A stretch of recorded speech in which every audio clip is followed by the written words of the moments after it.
এটা হচ্ছে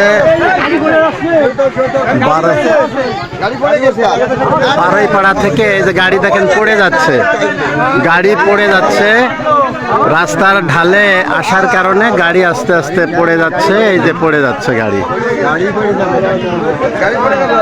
লা ইলাহা ইল্লা আনতা সুবহানাকা ইন্নী কুনতু মিনাজ জালিমিন। লা ইলাহা ইল্লা আনতা সুবহানাকা ইন্নী কুনতু মিনাজ জালিমিন। এটা হচ্ছে কালিয়া। কোথায় ভাই এটা? এটা কোথায়? বগুড়ার গাড়ি। বগুড়ার গাড়ি। এখানে রাস্তায় দেখেন নতুন কাজ হয়েছে, রাস্তা হ্যাঁ কত সুন্দর কাজ হয়েছে। কালিয়া নতুন রাস্তা ভাঙ্গে গাড়ি পড়ে গেল।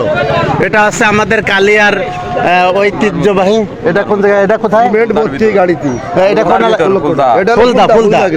ফুলদা গ্রামে এই যে নতুন রাস্তা দেখেন কি পুরো মোটা করে করা রাস্তা দেখছেন। এই দেখেন হ্যাঁ গাড়ি ঢালিতে যাওয়ার সঙ্গে সঙ্গে এত বড় একটা অ্যাক্সিডেন্ট ঘটে গেল পুকুরের মধ্যে গাড়ি। এই কন্ট্রাক্টরের নামে মামলা হওয়া দরকার। এই যে রাস্তা যে করছে এই কন্ট্রাক্টরের নামে মামলা হওয়া দরকার। হ্যাঁ এই যে রাস্তা কোটি কোটি টাকা সরকারের টাকা এইভাবে খরচ করছে দেখেন কি এটা কোনো হ্যাঁ এই দেখেন কাজ। এটা ফুলদা, কালিয়া ফুলদা। এই যে ফুলদা গ্রাম। এই যে এখানে আপনার গাড়ি সাইড দিতে গিয়ে এই যে পুকুরের মধ্যে গাড়ি চলে গেল। একটা কত কোটি কোটি টাকার খেয়ানত হয়ে গেল।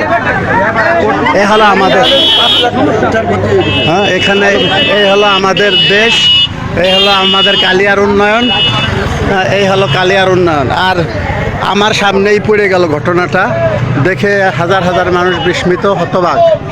কি ধরনের একটি দুর্ঘটনা ঘটে গেল। এই যে এক দৌড় দিয়ে গাড়ি ঢালুতে সাইড দেওয়ার সময় রাস্তায় ডুবে মানে পুঁতে গিয়ে গাড়িটা এই যে চলে গেল পুকুরের মধ্যে।